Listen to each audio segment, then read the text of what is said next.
Hey, good morning everybody. This is Brian with Hollis Farms. Today we are running a little bit late, getting away from work, headed down to the farm in Mississippi. It's kind of in between. Well, it's still bow season, but it's also primitive weapon season. Mississippi's got some crazy laws. You got a month of archery only, then all of a sudden youth season comes in, and then primitive weapon comes in. And if you're not familiar with Mississippi, the definition of primitive weapon in Mississippi is, of course, archery equipment, which includes a crossbow. You also got used to be muzzleloader, and then they went to, of course, years ago they had to tweak the language in the law to be the inline muzzleloader. Now everything's pretty much inline. Now they changed the definition of primitive weapon to include calibers that were developed before some certain date. I don't even know when it was, but it included a 45, 70, and maybe some other caliber. And then sometime a few years ago, they included the 35 Wheeling. All that's based on when the caliber was developed, I think. But anyway, it's a primitive weapon in Mississippi right now. Antlerless deer only on private land. If you're hunting with archery or crossbow equipment, you can still shoot a doe. Anyway, get past that. I've got a Thompson Center 50 caliber muzzleloader. I'm gonna go down. I had a 35 Wheeling barrel on it, but I ended up taking a scope off of it, put it on Presley's rifle. So I don't have a scope for that one. So I stuck the muzzleloader barrel back on it. It's got a Nikon BDS scope. Jake said he shot it last year and it wasn't on, but I don't know. Muzzleloaders, you don't fool with them a lot. They're a little finicky as far as the load and everything. But I'm gonna run down here to the barn right quick, shoot it a couple times, make sure if it's on. I hope I don't have to fool with it very much. If it's on right out of the truck, I'm gonna try to go get in the stand. Might smoke a nanny if we see one. I'm running late. It's cloudy. It's gonna get dark a little early. I got about 2.5 hours. But we'll be down here just shortly. We'll get the other camera set up and load this muzzleloader and see if we can at least get on the paper. Down, so we still got our target board set up from last weekend when they had the youth hunt. Looks like that middle one right there still hasn't been shot. These others got a few holes in them. Pretty nice target when you shoot it. You can see that spot easily. We'll go back up here to the skinning shed or to the shooting shed, get the gun set up in the vise, and see if we can get it. See if we're even close. See if we can get in that target. All right, we got set up. I'll turn y'all around here in a second, get this other camera going. Got the target you saw set up down range. I got to range it. I think it's about 100 yards. Encore 50 cal. I'm shooting Shockey's Gold pellets. I'll show you in a minute. I think I used 3. It's the 50 grain each. Got the new I don't even know the brand of these things. The 250 grain, 50 caliber bullet. Got the collar set on the back. I don't even know what to call that anymore. It used to have that thing had a sabot or sabot, a cup, kind of like a wad on a shotgun shell. Now they got this collar back here. Get that stuff open. See the target down there? I think it's 100 yards. I'm gonna see if I can't zoom in with the zoom in on the target with the camcorder, and just maybe we'll get lucky and see the target. Maybe we'll be on the black. That's about a 6 or 8 inch circle. I think at 100 yards, I'd like to be maybe half-inch high. So we'll keep our fingers crossed. All right, y'all. Let's see if I can get this thing loaded up, kind of show you. I'm pretty sure I've already checked it. I've got a mark on my ramrod here. I've already checked it. I don't have a load in the barrel. done that before and had to mess around and take the barrel off, double load one, had to push it out from the breech. But got these pellets. Let's see here, that pellet, that's a 50 grain pellet. I'm gonna use one. All this foam stuff in here to dry them, keep them dry. It does a good job. I've had these a long time. 2. And 3. I don't have a whole lot of these left. I got to pick up some more Pyrodex pellets. That's what it is, Pyrodex. Couldn't think of that name a while ago. Alright, that's 3.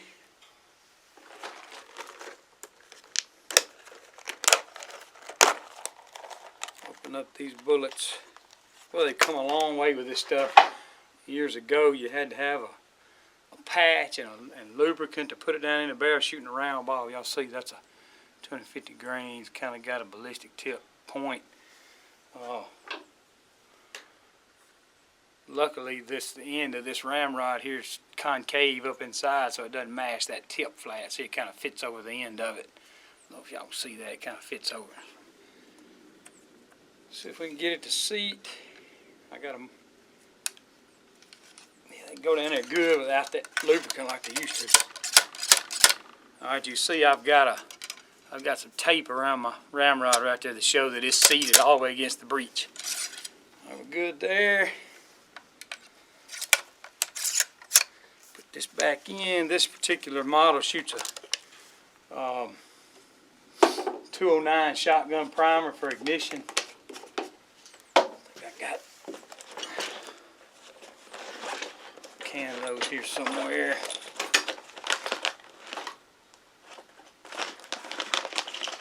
Yep. Basically just saying, well, it is. It's just a shotgun primer.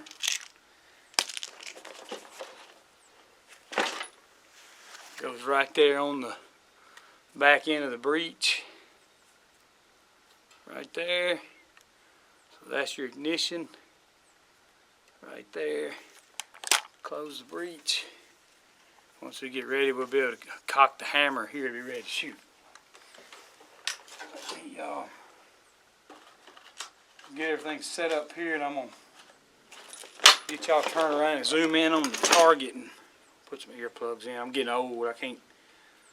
My hearing is bad enough as it is from the race cars and everything else and being around construction. And I wish I'd took care of my ears a little bit better a long time ago. I got one that's real bad. All right, let me move y'all, turn y'all around here, see if we can see the target.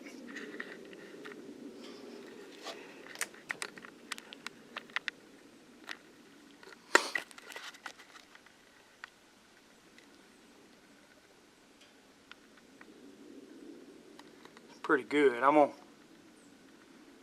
lock this camera down.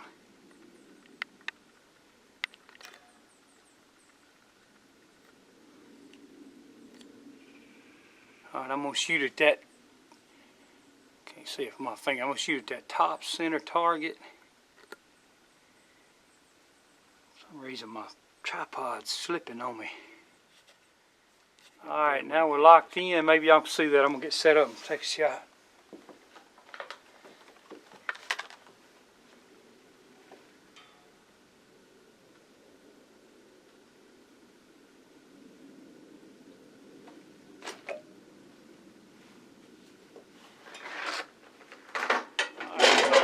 Y'all hold your ears.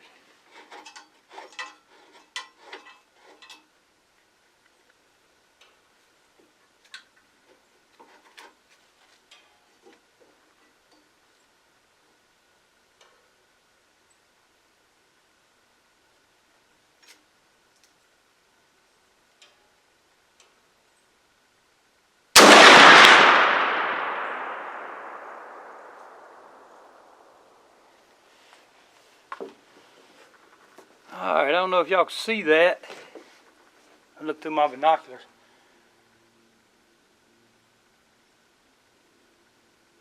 I have to ride down there and look. Let's see.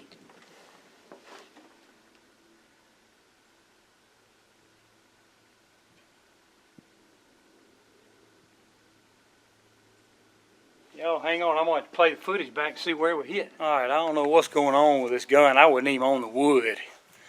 I'm going to ease down here about halfway. Get on this little light generator thing here. Maybe I can shoot from there. At least I can figure out where to start from. I don't know why the thing's so bad off. With that scope staying mounted on that barrel, it shouldn't be that far off.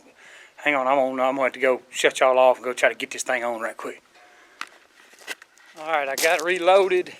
I'll set y'all up right here closer. Should be able to zoom in and see the target. I'm going to try shooting right here. If I ain't on the paper here at 50 yards, I'm in trouble. Alright, we're ready to shoot again. Y'all keep your eye on that top center target. Let's hope we can at least get in the black at 50 yards. We'll see.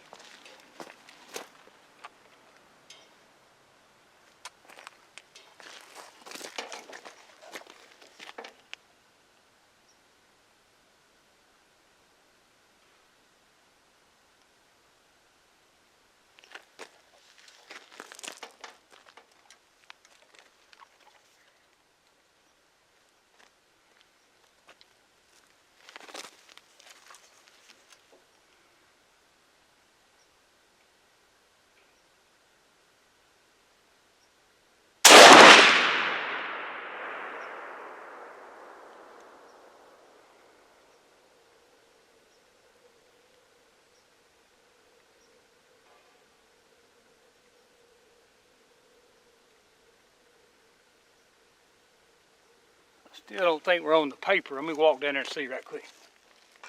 Alright, I see where we hit. I knew that 50 caliber ought to leave a mark.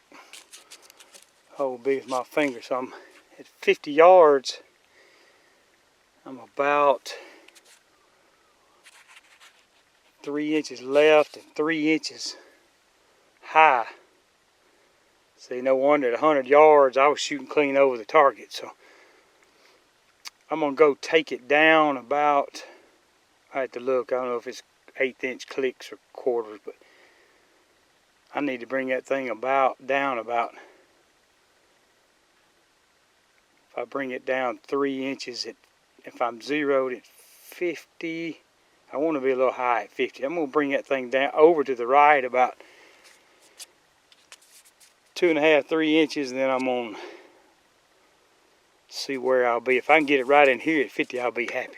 Hang on, I'm going to try to shoot this thing one more time. I'm wasting bullets. Alright, I made some adjustments to see if I can, I think I moved it about 3 inches right and 3 inches down. So we'll see if we get lucky this time. I'm ready to go get in the stand and quit wasting these bullets and powder.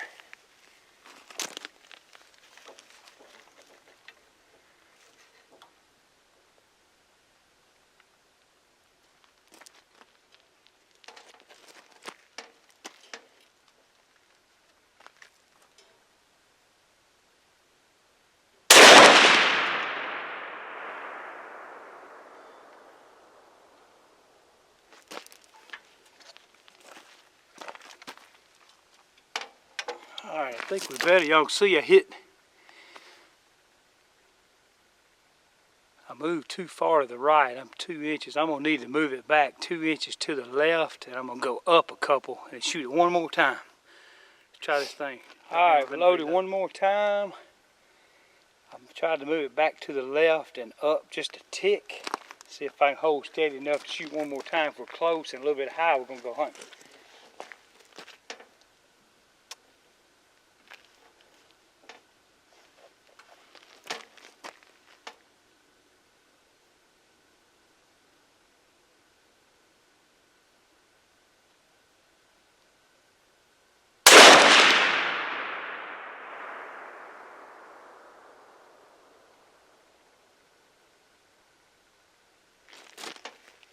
Alright, I think we hit on something that time, guys.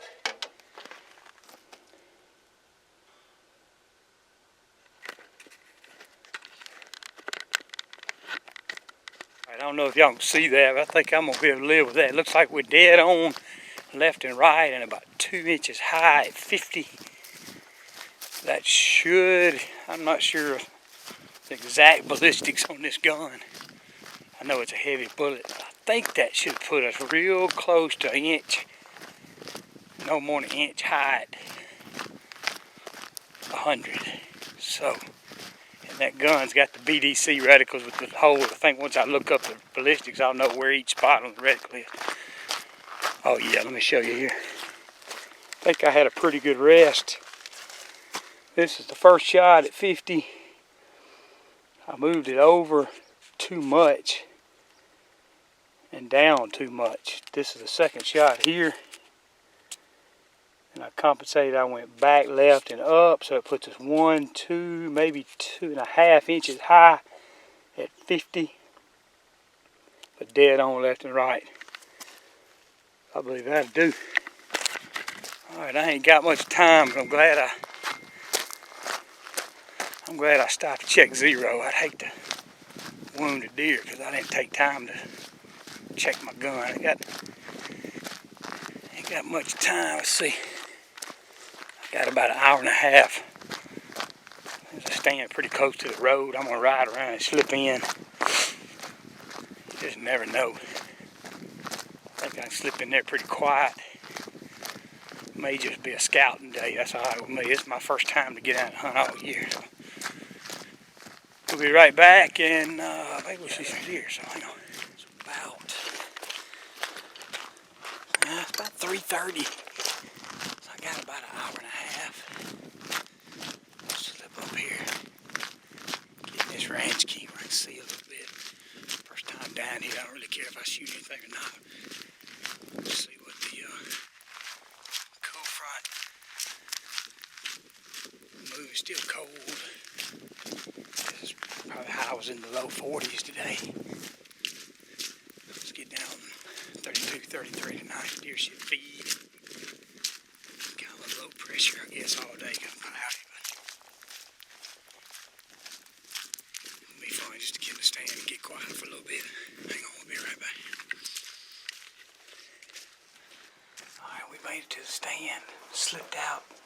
Slipped up in this range key on the power line. There's one doe, I think it's a doe. Down here in the food plot, you'll see this little house stand we've got built on a little trailer we use for young hunters and any handicap hunters we bring down. Turn around, left my dadgum binoculars up there where I was shooting the gun, but I got the camera and the scope, so turn the camera around here and zoom out there. Maybe we can get a look at this deer. We got in here quiet. We didn't spook anything.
Alright, y'all, we made it out.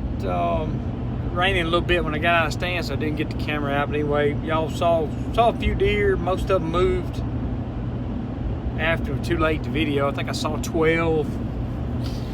I think a couple of them were small bucks. They were a long way away, and quite a few does.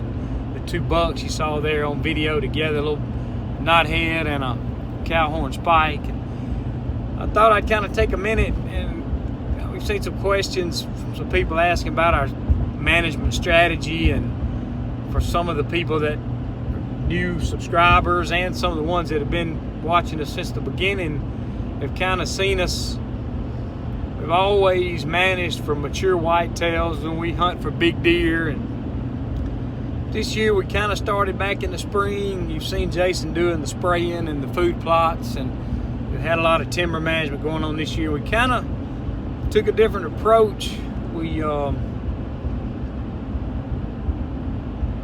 really trying to hone in on all the kids are older now, can hunt a little more differently than we used to. We're not all just being on shooting deer. So, but I can give you a little history first. We've been fortunate. We were able to start hunting private land, our own land. My dad bought our first piece of property, I guess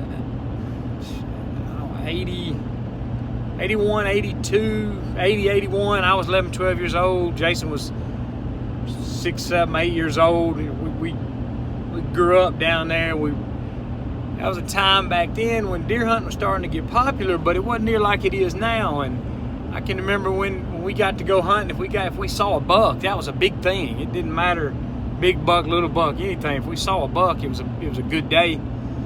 We learned to hunt the hard way. We spent a lot of time out there, cold, wet, miserable weather, hunting hard.